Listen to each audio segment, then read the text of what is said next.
How's it going, guys? This is Evan FP here in Peterborough for Examiner.com, and we're going to the first annual Fuzz Fest at the Spill Coffee Bar. It's a 15-band garage rock extravaganza, and headlining is this excellent band from Edmonton called the Famines, and we got a chance to catch up with them.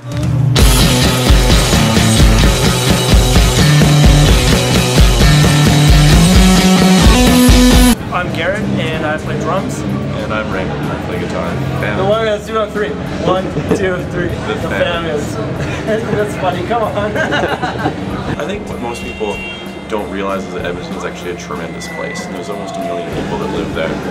Although on the national radar screen it seems like Edmonton is on par size-wise with something like Kingston or Peterborough. But it's actually tremendous, and there's a lot of people making a lot of music there. And it always blows my mind to come to a place like Peterborough and see that something so developed as the Spill exists and seemingly has live music almost every night and has some sort of things like, I don't know, Noise Jam Tuesday afternoons that just maybe wouldn't even fly in Edmonton. It's impressive. Well, when I was 6 years old, my dad taught me how to handle records. Yes. And taught me how to be very careful with them, and I've loved vinyl ever since. And so one of the first records that I remember, not necessarily sonically, but was Led Zeppelin 3, because it had the cover where there was a wheel and it would spin underneath and change the design. There were all these cutouts.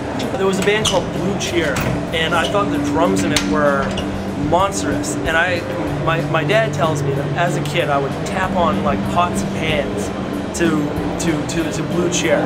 And so and to this day they have 2 records that are 2 of my favorite albums of all time. For me, I started off listening to Kiss Destroyer over and over when I was in junior high. And from there, I started looking at some of my mom's 7 inches of records. She had a modest collection, nothing really too complex. And from there, I kind of stopped listening to music, and I've never believed that one needs to be an aficionado or a historian of a certain thing in order to produce whatever that thing is and be valid as an artist. So, I don't know, when I try and think of what music influences the Famines nowadays, on my end I couldn't name what it is because it's just all there. Thematically, I guess there was. With that one, the A side is called Syllables, and it's a rough parallel of an essay that George Orwell wrote, published in 1945, called Politics in the English Language, which basically is an essay about how English is degrading, not in a becoming more lower class or mixed sense, but in a way that is being manipulated by the powers that be, intentional vagueness, and there are intentional misuses of the English language. So the song is about that, the essay is about that, and I actually went to the essay on the sleeve in its entirety. Wow. You have to read it with magnifying glass, but it's there in its entirety.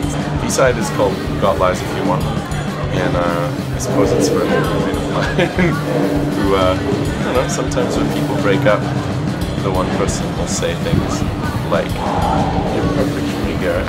It's just not the right time right now." And that's complete garbage. But some people choose to believe it, and that can cause a lot of problems. But relationship songs aren't the Famines thing.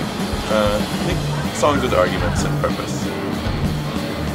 Yes. Musically doing as much with as little as possible. Raymond has played in 2 pieces for a lot longer than I. His band previous like 98 or so. It's called the Vertical Struts. And there's some others before that as well. Oh really? I have much to learn about my bandmate.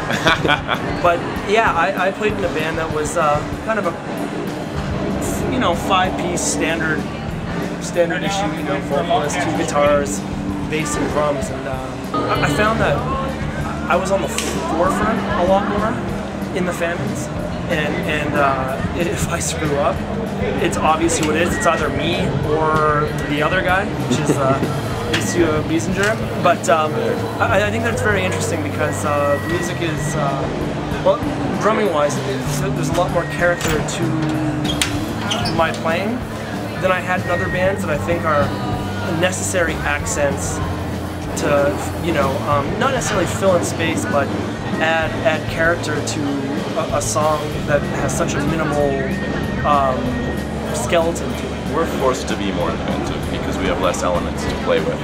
And also other advantages, touring-wise, there are so many more efficiencies of there being 2 people in band. Although we have a substantial amount of gear these days.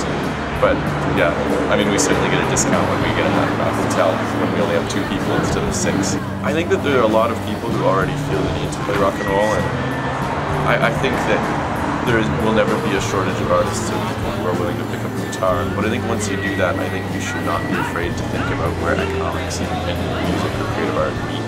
I think a lot of musicians let themselves be taken advantage of a lot because they are afraid to deal with those things. In music, sometimes there tends to be this gap between the band and the audience.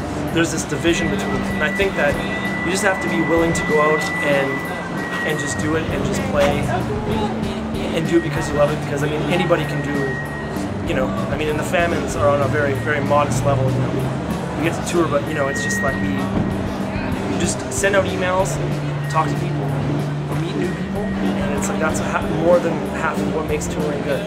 Is meeting new friends, and that's the same contacts that are going to help you out with shows and stuff. I think it's great. I feel like your questions have been good. I don't feel the need to say anything else. No, I think that was great.